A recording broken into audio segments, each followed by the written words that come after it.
ఈరోజు మనం పెండలం కర్రీ చేసుకుందాం. పెండలం ముక్క, 4 ఉల్లిపాయలు, పచ్చిమిరపకాయలు 7-8, ఒక మామిడికాయ ముక్కలుగా కట్ చేసుకుందాం. ఇప్పుడు తొక్కలు తీసుకుని ఇలా కంద పైన ఉన్నట్టుగానే తొక్క ఉంటుంది. ఇలా లోపలికి చెక్కుకోవాలి మనం బాగా. ఇలా తొక్కలు తీసుకుని మనం చిన్న చిన్న ముక్కలుగా కట్ చేసుకోవాలి. 3-4 సార్లు కడుక్కుందాం.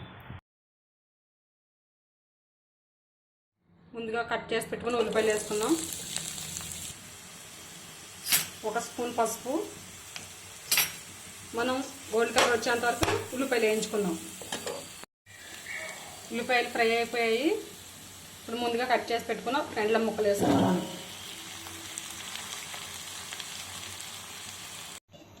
ముక్క పెట్టుకుని ఉడికించుకోవాలి. ఇప్పుడు కొంచెం సేపు ఉడికిన తర్వాత ఉప్పు కారం వేసుకుంటాము.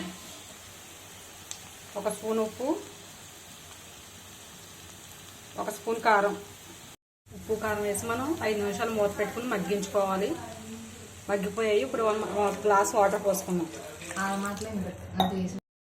1 గ్లాస్ వాటర్ పోసుకొని మనం ఉడికించుకున్నాం కదా 5 నిమిషాలు. ఇప్పుడు మామిడికాయ ముక్కలు వేసుకుందాం. 10 నిమిషాలు ఉడికిన తర్వాత మనకి కర్రీ రెడీ అయిపోతుంది. స్టవ్ ఆపేసుకుందాం. కర్రీ ఉడికిపోయింది. మనం కొత్తిమీర వేసుకుని స్టవ్ ఆపేసుకుందాం. ముక్క చూడండి ఎంత మెత్తగా అయిపోయింది.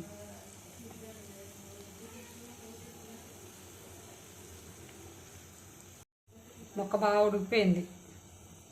కొత్తిమీర వేసుకుని స్టవ్ ఆపేసుకుందాం. పెండలం కర్రీ చాలా బాగుంటుంది మామిడికాయ వేసుకుని వండుకుంటే.